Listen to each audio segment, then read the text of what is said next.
Well, tonight, police in Boulder are warning people about the possibility of tainted fentanyl going around. Comes as the department says officers responded to 5 different overdose calls in a span of 36 hours. Connor McHugh went to Boulder today to learn how they are getting to the bottom of this and spoke to someone about how to try and prevent any more harm. Did anybody see him take anything? It all started Tuesday at Central Park. Then several hours later and feet away. That was alarming in and of itself. We had 2 of them within a couple-hour period. By Thursday, officers responded to 3 more suspected fentanyl-related overdoses. In 2 cases, an officer administered the treatment Narcan, and in another, a community member did.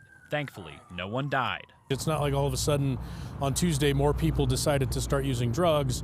Typically it means to us that something changed or something is tainted. Deputy Chief Stephen Redfern and his department are now warning people about what they've seen while trying to get to the bottom of it. He says in one case, officers recovered a pill different from the typical blue pill they see, which is now being tested at a lab. I think people really need to be cautious about what they're buying and where they're buying it from. Steve Carlton is the chief clinical officer for Gallus Medical Detox Centers. He says anyone using illicit drugs should take 2 simple precautions. Test strips are a really useful tool to test your drugs before you're using them to make sure it is what you think it is.